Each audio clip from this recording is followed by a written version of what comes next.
Good morning, everybody. How are we all doing? Sammy United People's TV's 14th of November. The microphone should be working absolutely crispy fine. We've gone for the restart. We unplugged it at the wall. We did the BT solution, so it should be all fine here today.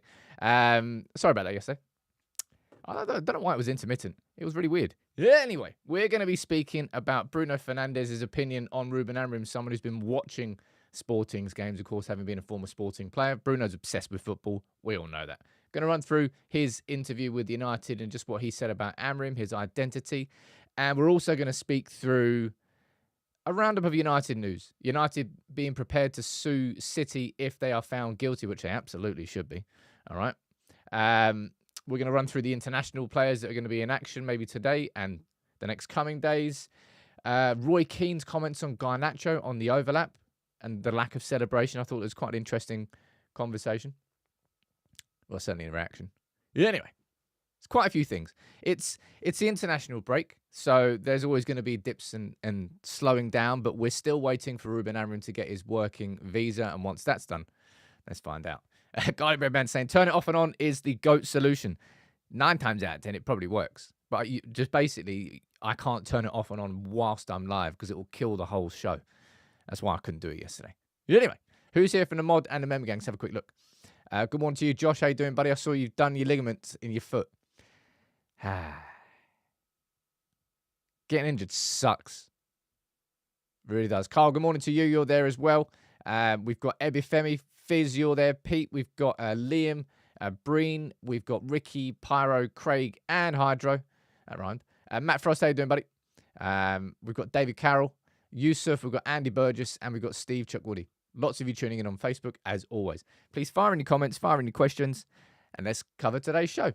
And remember, by the way, in hopefully 11 days' time, I mean, you can't set any notifications, really.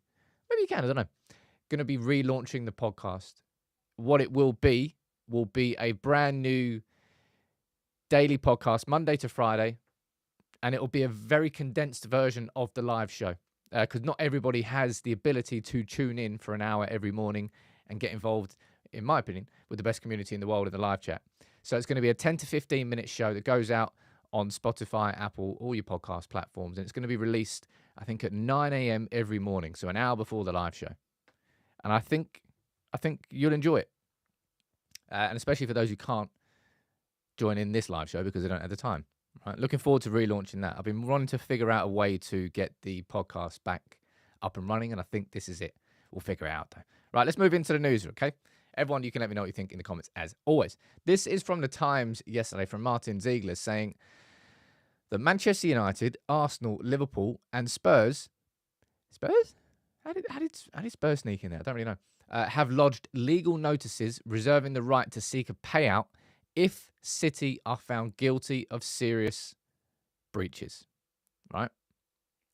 4 of City's main rivals have lodged legal notices, that's exactly what I said there. United, Arsenal, Liverpool and Spurs have taken the step of formally registering possible compensation claims via arbitration before a potential statute of limitations deadlines next week. The clubs have all declined to comment on this. Now, oh man. It would be like complete justification if this was the downfall of City, who have been cheating in plain sight the entire times, have been cooking their books the entire times. Everybody has known it. It's been the world's worst secret, but to be able to prove it in a court of law and prove guilt, well, rich people and rich companies and rich corporations are able to cover their tracks from a legal perspective. Now, City, of course, I believe won their... Well, remember the... What was it? It was the associated party transaction case that City were then counter-suing the Premier League. And I think, well, City presented it as a victory and the Premier League painted it as a victory. I don't actually know who really won there. I'm pretty sure it was actually the Premier League more so. Anyway... It just, ultimate justice. I don't know what I call it, but it's just, please make it happen because they deserve it so badly, all right? And it'll be great. I don't know, what, are Spurs going to sue them because did they lose the League Cup. I think they did. Was it the League Cup final? Oh, no, did they play Liverpool in that final? I can't remember. You know, when they sacked Mourinho like 4 days before, which was a really mad decision. And then they lost it with, what's his face? Who was in charge? Ryan. What's his face? What's the name of the Spurs manager? That's a really hard pub quiz question. It's Ryan something. I can't remember his second name. Who was manager of Spurs when they lost that League Cup final after they sacked Mourinho? I swear it's Ryan something. Someone needs to tell me in the comments. Come on, chat. Make me look good. Ryan Mason. That's it. Why can't I remember his second name? Damn it. I would have been annoyed. Anyway, that was really. Is that why Spurs are going to sue City? I don't know what else they're going to get involved in. Anyway, I hope this is just the collapse of City and that Guardiola just goes down to the Championship. Bye-bye. Well, how could I'm annoyed I forgot Mason's second name. Anyway, to more important news, all right? Diego Forlan playing tennis.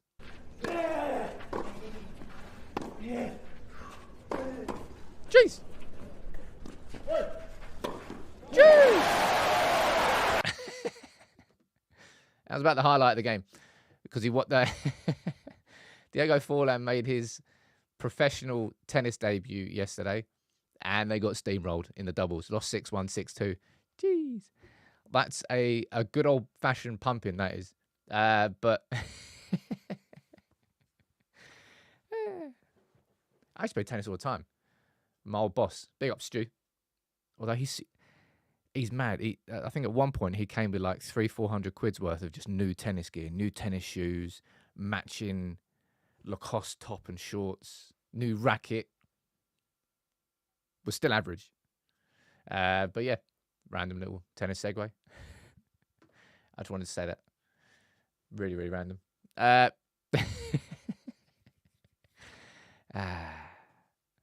do love Diego Forlan. Right. I also like this news story. You might say, well, Sam, but you're promoting what? Referees being abused. Oh, what a great example to set. Well, it's not as if the referees are setting any form of a great example right now. This is, so Fletcher, as far as I know, has got a 3-game touchline suspension. As a consequence of what he did and said at half-time during the Brentford game. Now, you remember the Brentford game? That was when De Ligt was sat on the sidelines and Brentford scored just before half-time. And that happened literally just before half-time. So, emotions were heightened.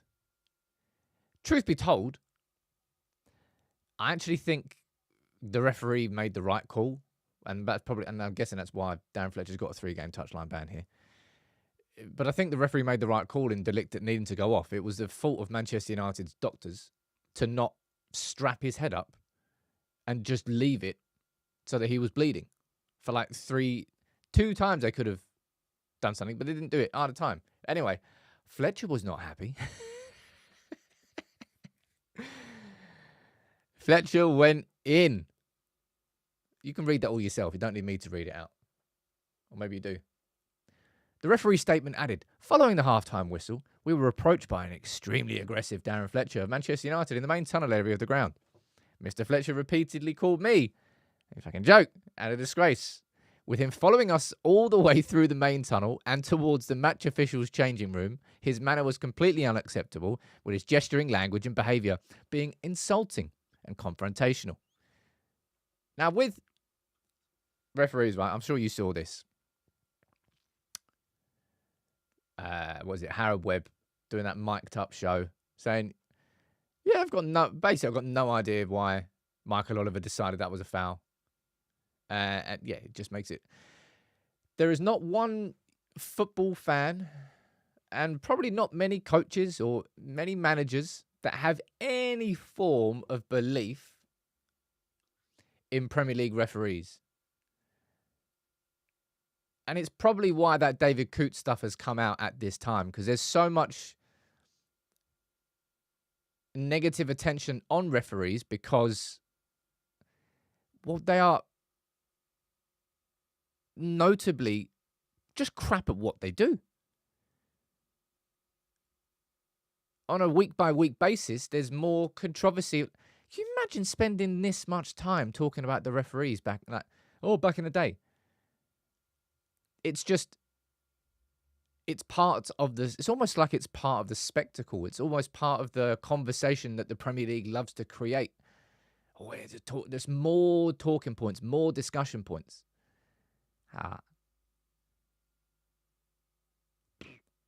Anyway, big up Darren Fletcher. Let me see what you're saying down here in the comments.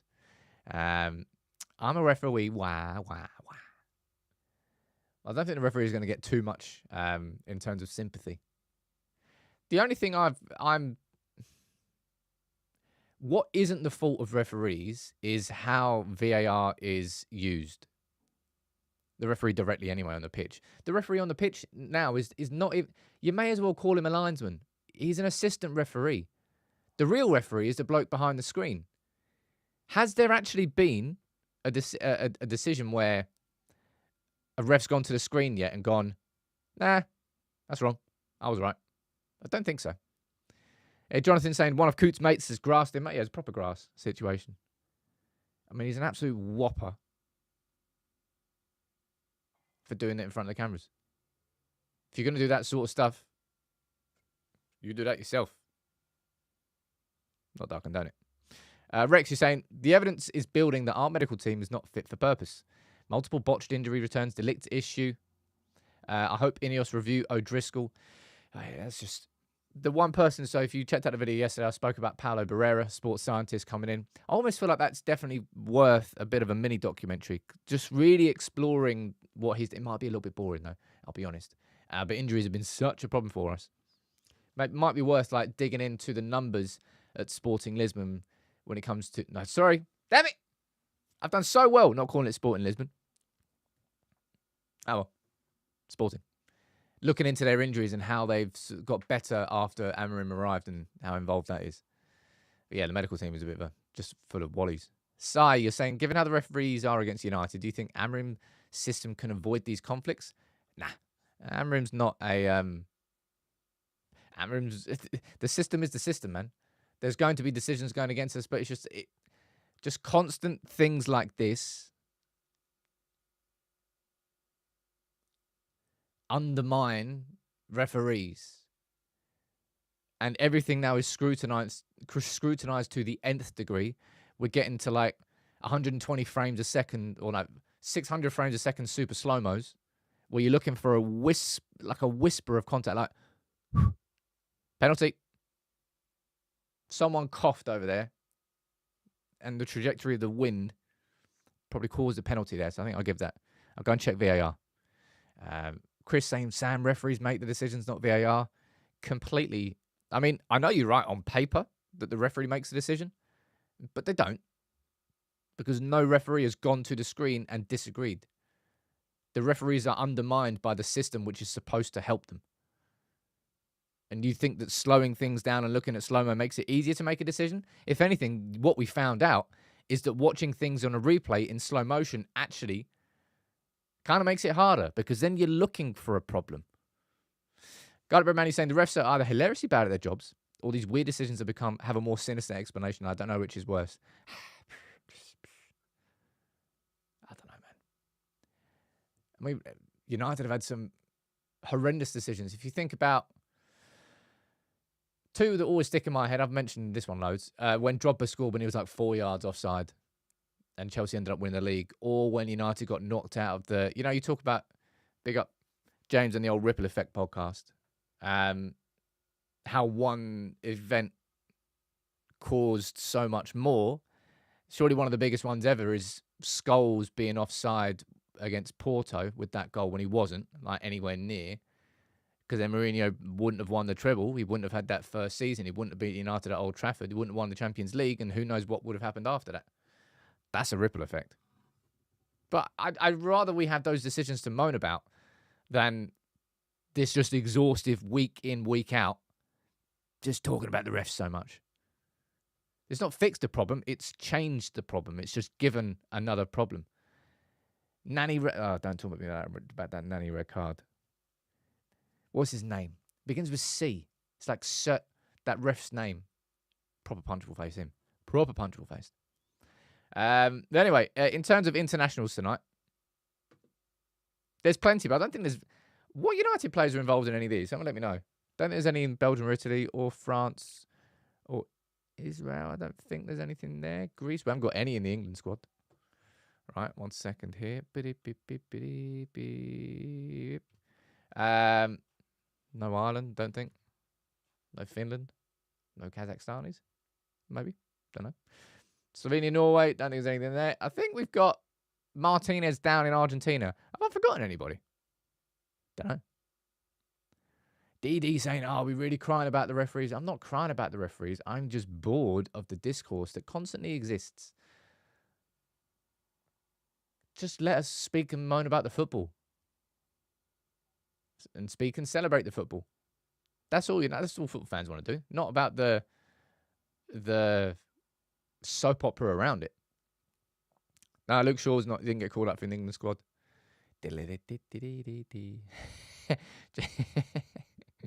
Yeah, Jonathan, I think that is his name. Begins with C, end in T. Bit of a see you next Tuesday. There he is. Kunet Sakir? I don't know. Arsehole. That's what that directly translates to. But anyway, let's move on to the next talking point. As I said, it's more of this is a proper like roundup show here today, and then the last part we're going to be speaking about Ruben Amorim. All right, but I want to touch on this again, off the back of a conversation on the overlap. Obviously, that video went pretty viral, I suppose, of Garnacho getting confronted by the whopper that was Faz before the game, and kind of like told straight to his face, like, you need to pass the ball, you need to do this more, you need to stop being selfish. And he's like, huh? Well, why don't you go and do it? And I've already given my opinion on it. There is nothing wrong with criticism of players with if the end goal is to if it's constructive. What isn't constructive is going to a stadium 3 hours before kickoff and saying it to a player's face as he's about to walk into the dressing room, because it affected him completely. And that's exactly what was spoken about on the overlap today. If you haven't watched it, I'll go and watch it. All the timestamps are available on the video. Timestamps really help in these big ones. You go down there. I can't remember what time it actually starts, but you can see there's a little section on Garnacho. And just, this is Roy Keane's reaction to it. Yeah. And he was like, are you going to do this today? You're going to do that today? He was like proper in his face, really? wasn't You know he? what I mean? Yeah, Garnacho, you're talking about one of the better players. There's idiots everywhere. There's them fucking idiots everywhere. Right. But when you, my point is, sorry for swearing, but when you score a goal, all that should be, that's gone. Yeah. I've scored. Anyway, I'm not going to play the whole thing because I'll get shut down for copyright. But Keane, that's a bad little slow-mo. A goal in this. There you go, that's better. That's more Keane. Anyway, Keane really goes in on Garnacho. Basically saying, doesn't matter what's happening off the pitch. If you score on the pitch, that's what you work all week for. So celebrate. And Ian Wright is there on the flip side saying, look, what we've clearly seen from this photo, what we clearly saw from the non-celebration of Garnacho is how much it affected him. He went into that game and he was thinking about it. He went into that game and it was affected by what he said. Because let's go back to this photo here. When Garnacho was very much thinking of celebrating. Massive smile on his face. Lovely, iconic little celebration, which is... What's not on the wall over there? I haven't got the poster up. I think... Kang, you're saying you think Keane was being a little bit harsh? I think that... I don't think Keane was being empathetic to understand that footballers mentally in the modern game are so much more exposed to abuse compared to when Keane was at his prime. And that's a shift in society and a shift in that's just a shift in society. So that is a consequence of social media. Now, at the same time, it allows these players to grow individual brands and accounts and stuff like that way more than Roy Keane. So players now have far more access. Right? Mainly you're saying Keane's from the suck it up era. Well, it's just like there's a generation that just like they keep all their problems inside themselves and they're like, well, no, you've got to keep... You have to be iron-faced. You just keep it stern and don't let anybody know your weaknesses. And then just get eaten from the inside out. And Ant, you're saying that Keane doesn't understand the weaker mentality in the younger generations. I don't think, as I said, I don't think Keane empathizes enough the differences in what it takes to be a footballer now compared to what it took to be a footballer when Keane was a footballer. Being a footballer then was simpler in terms of the drama around it. But at the same time, you can remove yourself from that drama now. Just stay off social media. It'll make your job a lot easier.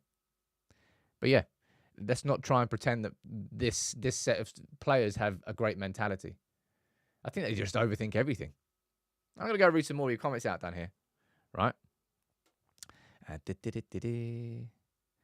Keane grew up in a different era. It's up to the others in that podcast to advise him differently if they want to. And that's what Ian Wright did. He was saying, look, it was obvious how affected Garnacho was for the fact that he scored a banger over. It wasn't even a tap-in, by the way. It was a lovely curled effort from outside the box in front of the Stretford end. And he didn't celebrate. That's how much he was thinking about what was said. And that I hate that phrase. Grinch FC. Garnacho needs to man up and do better. It's that simple. Yeah, right, mate. Really is that simple. I bet you're a great help to people. Anybody who just labels it as simple as that, yeah, you're just not going to help anybody, are you? At all. Pyro saying, everything is amplified today, Sam. These players shouldn't be on social media during match weeks. It's like after the... was it after that Leicester game? I can't remember. Like even just a few minutes after, Rasmus Højlund sent it wasn't like a bad tweet. It was just like I think he said like no witty caption today, but it was I think he tweeted like 5 minutes after the game had finished. It was quick, sharp, straight in the dressing room. I do think that would be a smart thing. I don't know how well it would go down with all the players, but Ruben Amorim to say to the squad, like, going into the games, like, an hour before kickoff, just everyone put your phones in this locker. And an hour after kickoff, you leave them. And we just go back in the dressing room. Like, an hour before and after the game, just take yourself away from it. Take yourself out of it and just focus on what we're doing here. And maybe the players already do that to a certain degree. But yeah, I think I understood partly what Keane was coming from. But I think, I don't know. It's a really interesting, clearly it's a debate. I can see it in the comments. Sam, you didn't finish your point. Don't celebrate, you get criticised, and celebrate like you just won the league, you get criticised.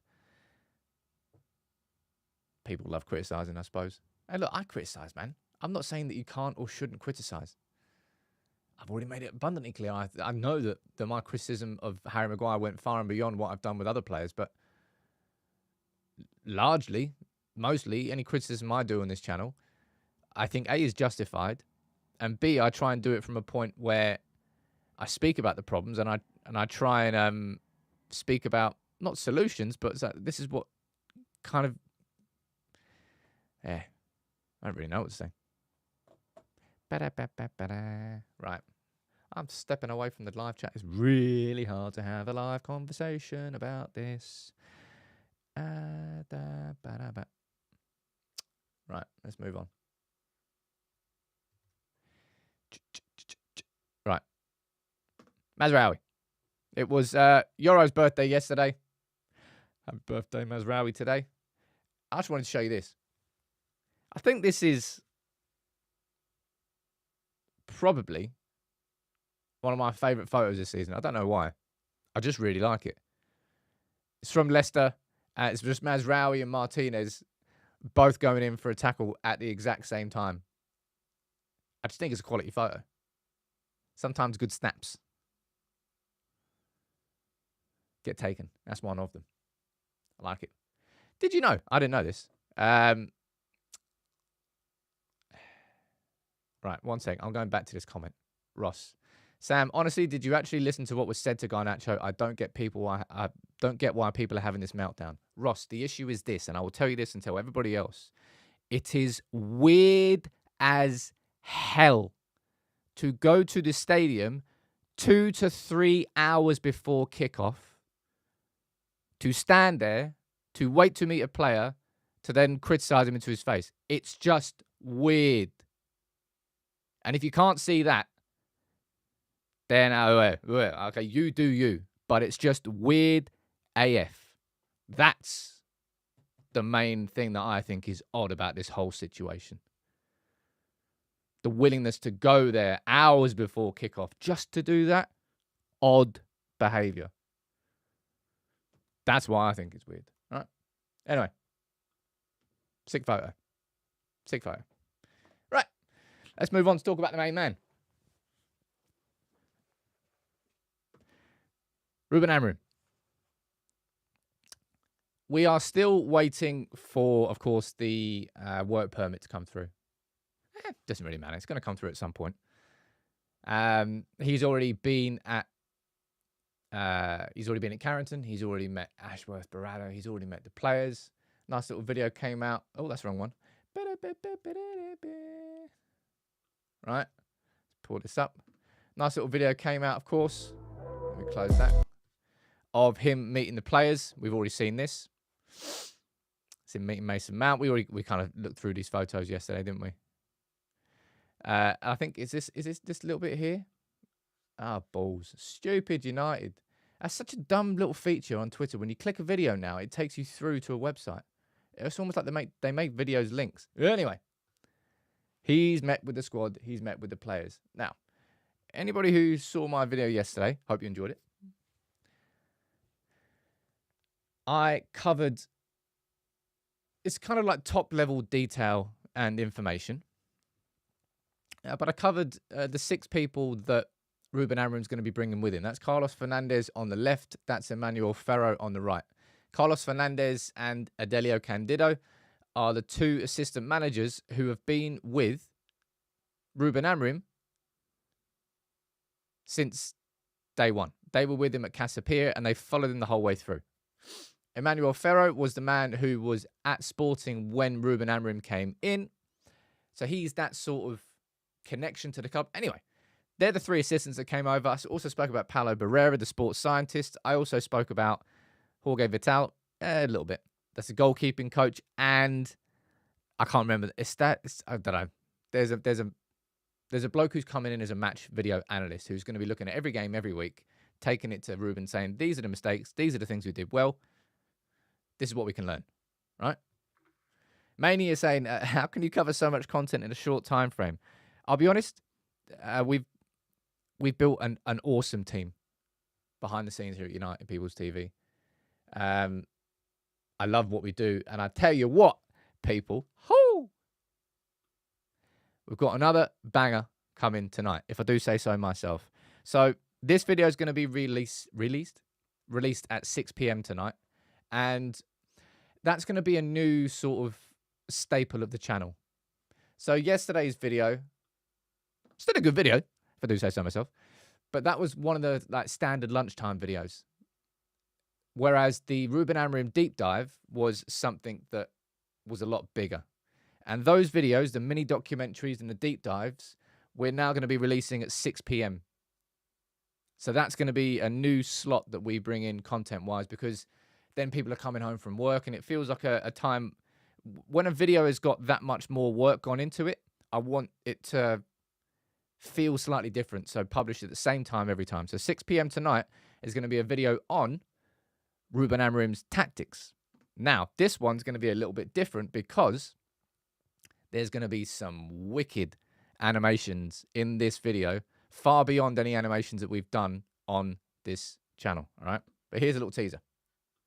Explore Amorim's tactics and see what it could mean for a struggling United team. Now, to make things simple, we're going to break down Amorim's tactics into 5 sections in this video. How Amorim's Sporting build out from the back, what you can expect from Amorim's style in possession, how Amorim sets up his team to press, what sort of variation there is in a low block when the press doesn't work, and most importantly, how it projects onto United. But first, tune in at 6, all right? We'll drop a little teaser trailer at lunchtime today, but that is going to be released at 6 p.m.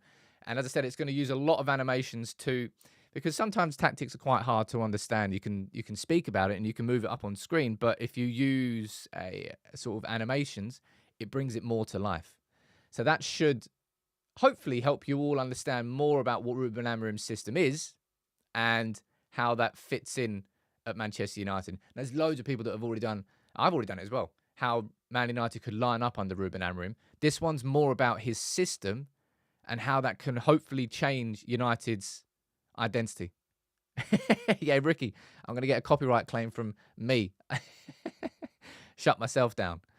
Yeah, big up to Graphic down there saying the Ruben deep dive gave me goosebumps. Honestly, the reaction to that video has been so cool. I've been saying this and championing the idea for like 6 to 12 months now that higher quality content should be what United fans are allowed to consume, and more of it. And now that we're gaining traction for it, and even the video yesterday we gained traction for it, going to be able to put more, to invest more into it and create better content off the back of it. And hopefully now we can start building relationships with the clubs. I told you I want to try and set up an interview with Nick Cox. I've already got some ideas around there. It's fun. Thank you for enabling me to do it. Big up. Drop a like on the video. And yeah, there's going to be a lot more coming if you can keep supporting the channel in the way that you do. Sumia is saying, can we talk about Shaw missing more than 50% of the games here at United? Or maybe he isn't Martial, so he gets a free pass. If you think Luke Shaw gets a free pass on his channel, you haven't been tuning in much. Because I literally don't want to talk about him. Luke Shaw for me is like a forgotten entity. He's kind of like a ghost of Manchester United as it stands. I don't think that there can be any sort of trust or belief put into him. And this will be his last season at the club. Whether or not he plays much, I don't know. Right? Ali saying, Sam, here in my country, get the video at 9 p.m. Well, 9 p.m. is fine. But it's going to be 6 p.m. UK time. All right? Yeah, so from now on, any sort of mini documentary or any deep dive, we're going to release at 6, just so it separates itself from the standard lunchtime videos. All right. Mania saying, I hope Amorim's the guy. It has to, at some point, it has to click. Oh, no, I hope so as well. But look, let's quickly run through what Bruno Fernandes had to say about Ruben Amorim. There was a comment up there. Who was that? Was that Jonathan up there? Saying, can you be addicted to watching football? Or just, do you think you can be addicted to football? Of course, you can be addicted to anything in life. And I think Bruno falls into that category. Bruno is absolutely addicted to football. He's addicted to the buzz of the game. Sometimes that emotional connection to football makes him overzealous. We know that. I think it's a flaw of Bruno's game. I'll be honest, at this point, I don't know whether it's going to be a flaw that gets managed. It's just kind of part of who Bruno is. However, get him into a team where he doesn't have to really rely defensively, or it has to be relied on defensively, I think you get the best of Bruno. Now, of course, Bruno was a Sporting player before he was a United player, and he's... Just have a listen to what Bruno had to say, and then we can have a little chat about it in the comments. This is him speaking about Ruben Amorim. No, obviously I watch almost all the games of Sporting, and I've seen them playing. As I said in many interviews, is someone that brought the excitement back to the club. He brought a lot of good things for the club, and hopefully I hope that he can do the same here. So Bruno, of course, he's looking forward to working with Ruben Amorim, just like every other United player is, and it's kind of the standard sort of, I suppose you want to call it, lip service of any footballer at any club when a manager comes in. But I thought this part was quite interesting. And this is just him speaking about the identity, I suppose, of Ruben Amorim's football. And he said, look, I'm pretty sure that the idea of football that he has, independent of how he wants to play, so regardless of talking about 3 at the back or 5 at the back or whatever the shape is, the idea of football in Amorim's head is going to be a good one, and it's going to bring us success. That's what I hope, and I'm pretty sure that's what he hopes too. Hydro. Bruno's deaf will go IPTV. Of course he does. Don't know what that is, though. What is IPTV? Never heard of it. Anyway.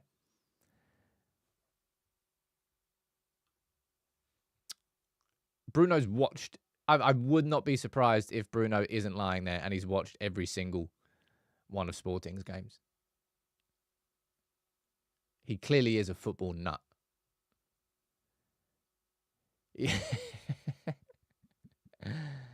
Bruno is the sort of person, like, on a Super Sunday when United aren't playing, he'll watch, like, the early kickoff that happens in France at, like, I don't know. There'll be an early kickoff somewhere kicking off at 11:30. Maybe stop for lunch, game at 2, game at 4:30, have some dinner, back to the TV, watch the evening kickoff somewhere in La Liga, or just 4 or 5 games in a day. And go, that's my day sorted, right? But Bruno's looking forward to seeing what Amorim brings in, and we all are, okay? And that's why I've been trying to cover everything to do with Amorim as much as I can. Now, in terms of other pieces of content we've got planned and coming out, we've got the video today, which is going to be focusing on the tactics. That'll be the only other...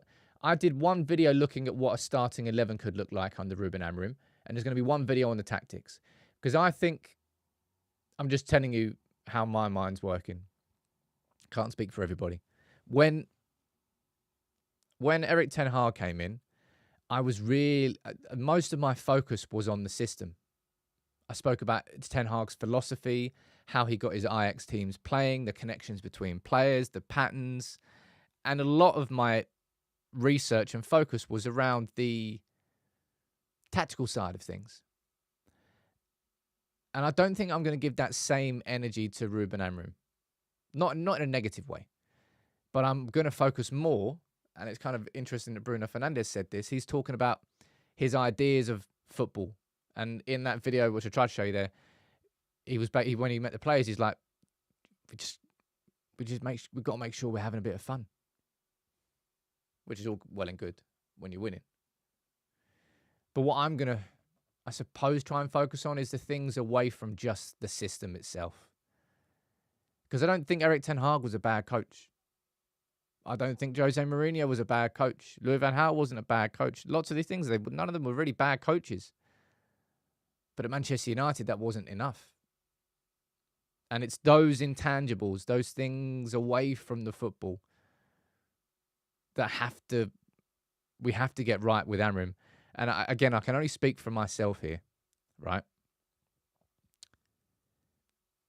But if this doesn't work out with Amorim, like, I would be like beyond exhausted as a United fan. I wouldn't know where to turn next.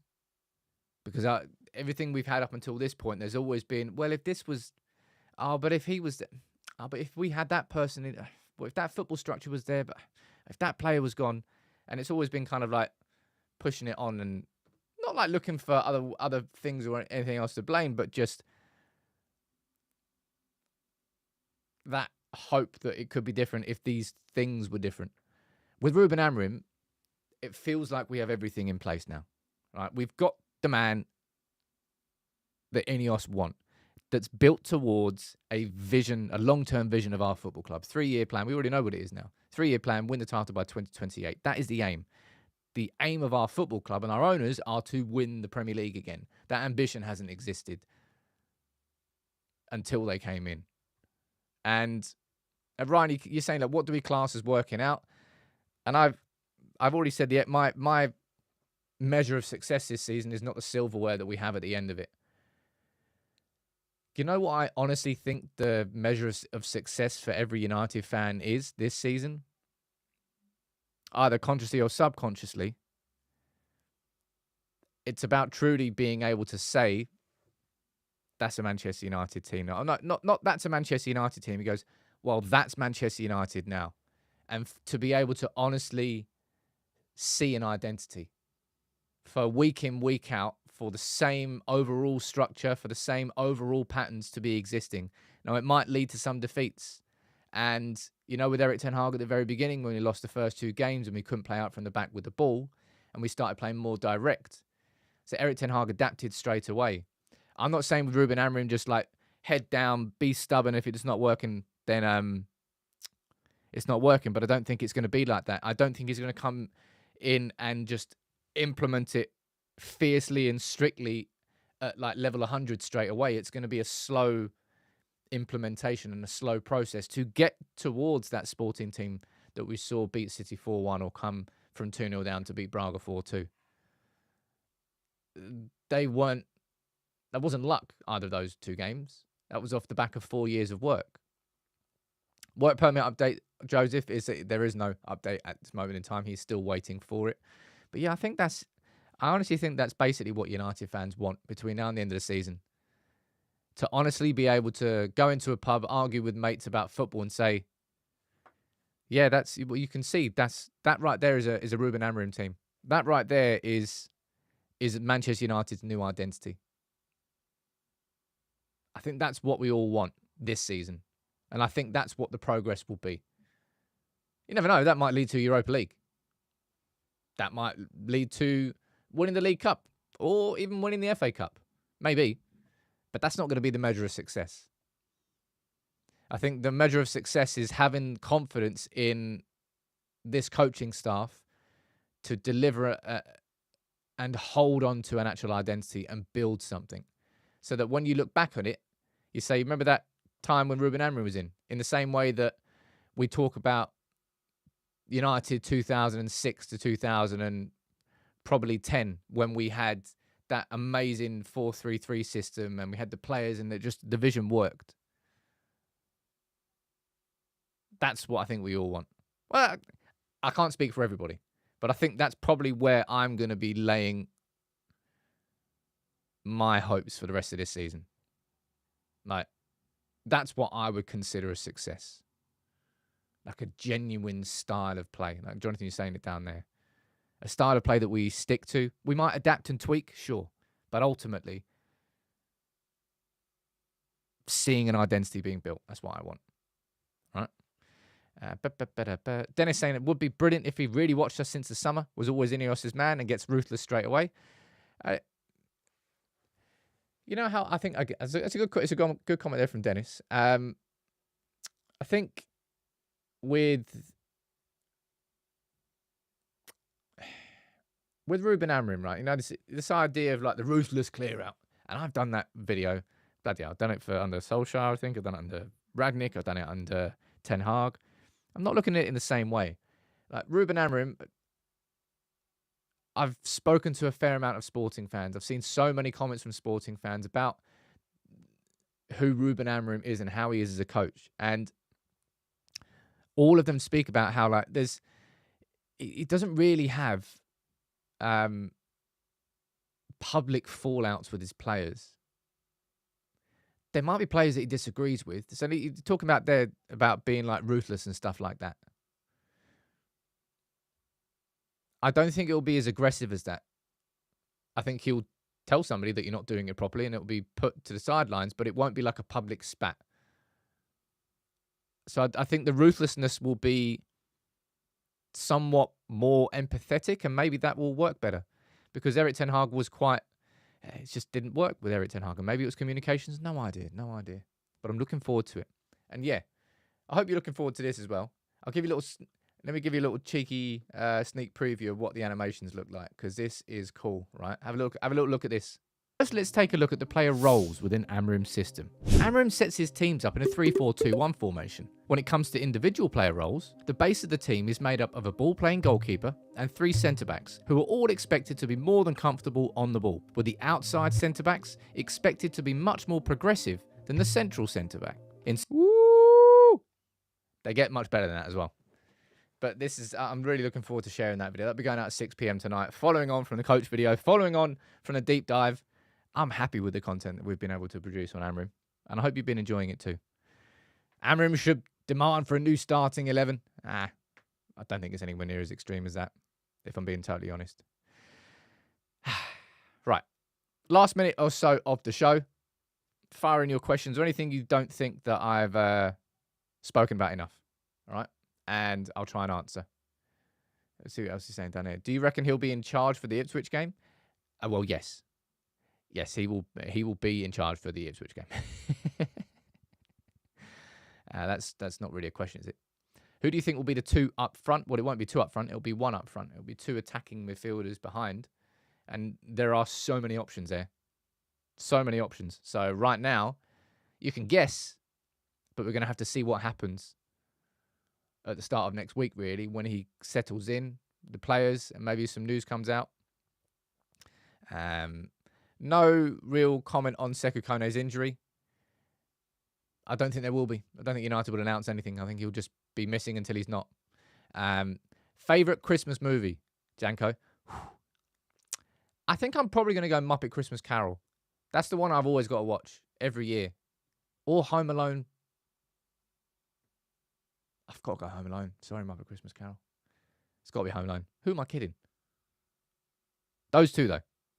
Home Alone and Muppet Christmas Carol. Love those two. Jeez. What are your thoughts on our manager's drip? This is what the young fans are most intrigued by. What, him rocking up with the, what is it, Montclair hoodie. Fair play. Fair play. Is Die Hard a Christmas film? Let's not get into that conversation. Come on, people. Come on, people. It's definitely a Christmas film, by the way. Anybody who says it's not a Christmas film, you're lying. Gremlins. I was speaking about Gremlins the other day, actually. That's a cracking film. Might have to watch that. But look, I'm going to wrap this one up. 6 p.m. tonight. Tactical video. Brand new sort of animations that you wouldn't have seen on this channel before, and leveling up the sort of tactical content that hopefully we can deliver across the course of this season. And all of you continuing to support the channel is enabling me to bring in editors of this sort of level and quality. We're continuing to raise the bar. Come along for the journey. Make sure you subscribe if you're new. I'll be here at 10 a.m. tomorrow, 6 p.m. tonight. Take it easy.